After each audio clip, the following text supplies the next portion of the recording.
Welcome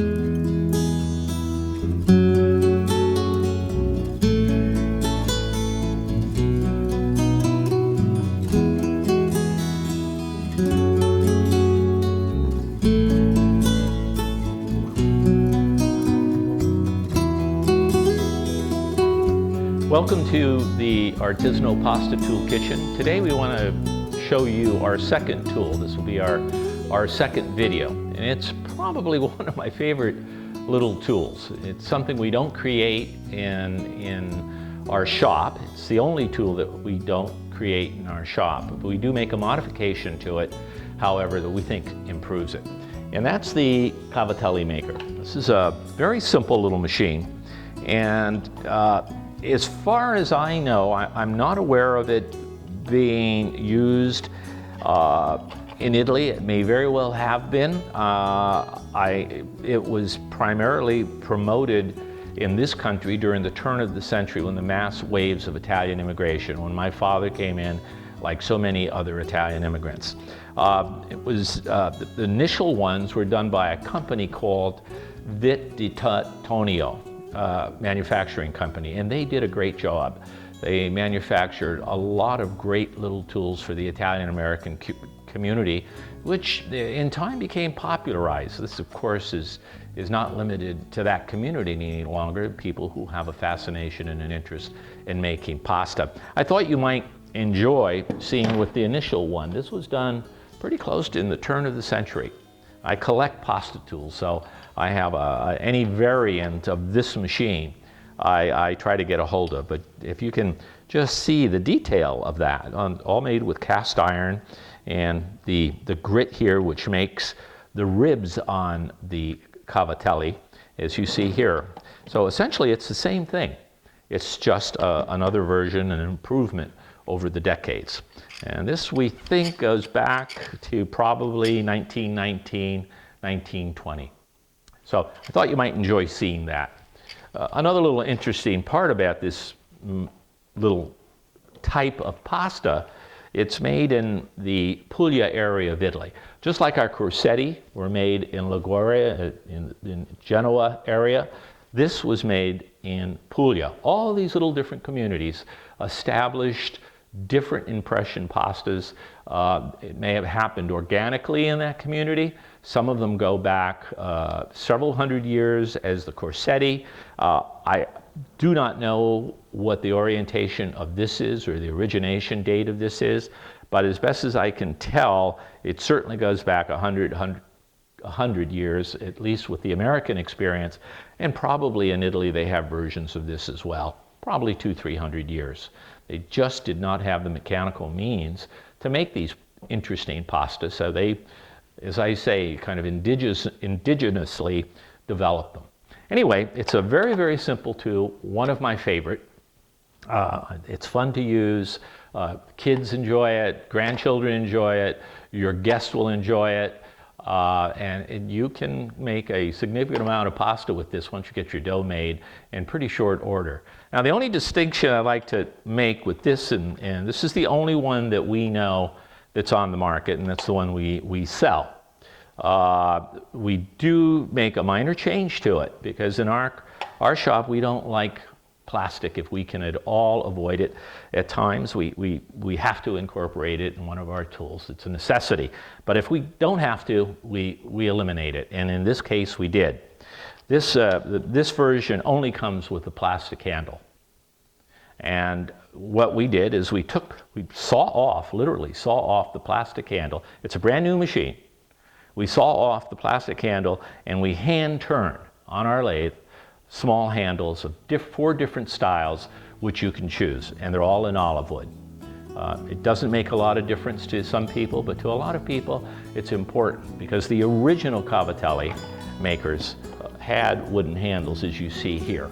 You can see that this had a wooden handle, and almost all of these little tools had wooden handles. And when plastics became available, of course it lessened the cost, and people utilized it, and it's functional.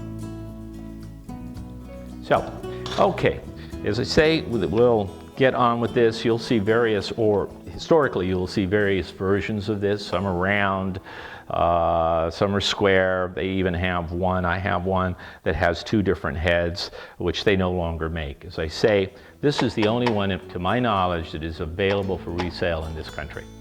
So, let me show you how it works.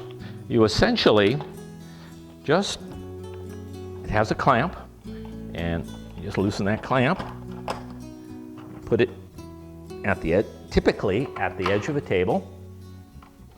It'll hold quite well. All you got to do is tighten it properly. We are in the process of perhaps developing a little portable table of sorts, a small little area where this can be clamped to, and you can move it anywhere in your kitchen, on the counter, anywhere, so that you don't have to clamp it to the edge of a table, because there are variances in thickness, and sometimes that may create a problem. But for the most part, this is made to accommodate standard thickness tables. So, okay, so what we have to do, is get our dough. Well, we can't do much without the dough.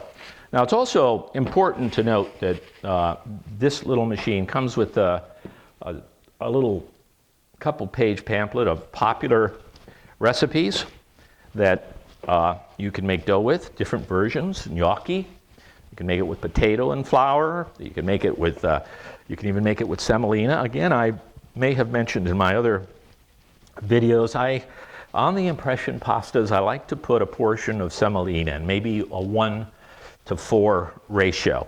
I just think they make the pasta a little chewier. There's no question about that, but I don't really find it objectionable. And if you like a softer pasta, you can make it with flour and ricotta, and it's a very, very, very nice little pasta.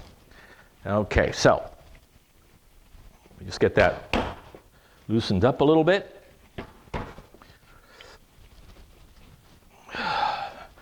Now, this dough was put in the refrigerator in cold. When you're making pasta, fresh pasta is not a friend of that pasta, because it will not improve the elasticity of that pasta, which can be a problem. Okay.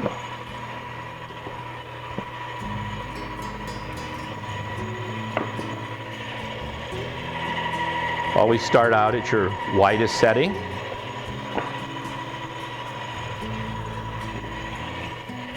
Work your dough a little bit. This dough should be about 1/4 inch in thickness. That's generally ideal.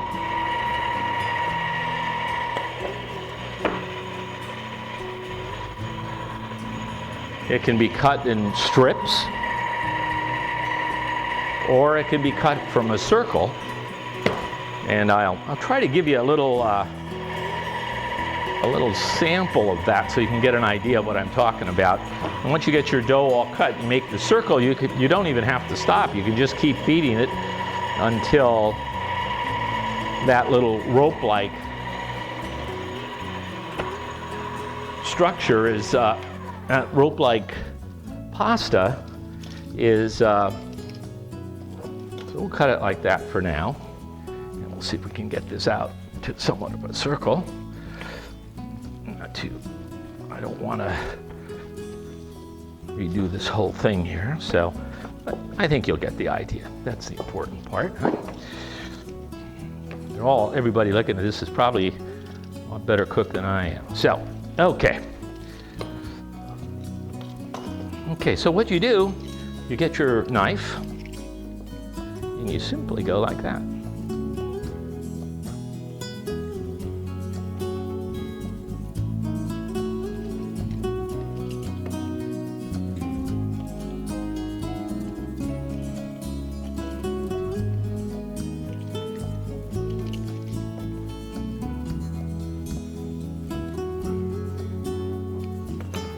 Okay, that's essentially it. Now, that's a little bit sloppy, so forgive me, but I think you all get the idea.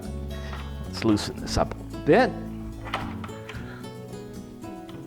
Get this, and once you get this situated, it will really hold well. Several people have asked about this board that we use in our videos. We make these in shop. These are special order. We make them to fit our stovetop. They're really great. You can roll out almost any kind of pizza, pizza as well, but any kind of pasta you want on them. And we cut them to size for whatever you send us in terms of the dimensions.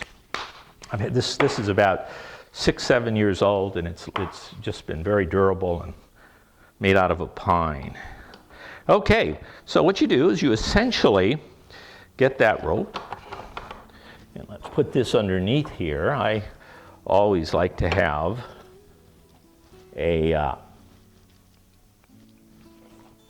little plate underneath these Cavatellis. I think it's a little bit more orderly, makes a little bit more sense for me. Flour your dish generously, and all you do is turn.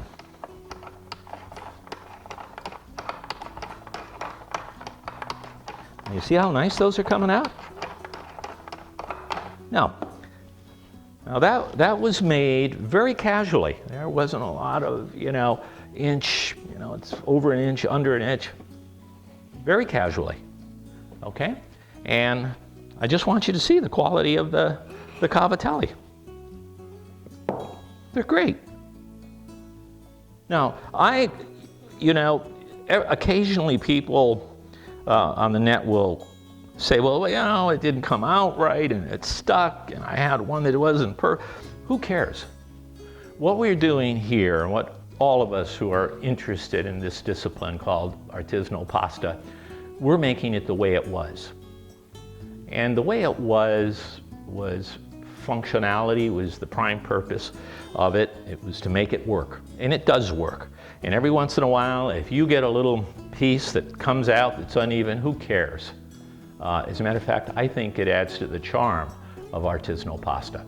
And the learning curve, as I say, is very, very minor. Now, I just did it with a rope-like approach, and it's a very sloppy rope, but I think the idea is really valid, and actually I think does expedite the process. If you get say almost a pizza-like round, and you just keep cutting around and around and around, it really does facilitate because you don't have to stop and make the strips. So, but I'll show you how it goes with the strips. So you cut your strips about a little over maybe an inch.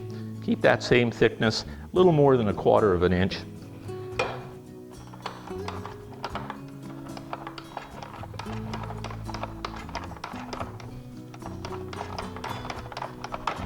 And there again. See how quickly it goes? They're beautiful. So if you want a fun little machine, rather inexpensive for the joy that it brings you, I really recommend you get this. It's a machine not just for yourself, but your whole family. It makes gnocchi and it makes your conventional type of pasta.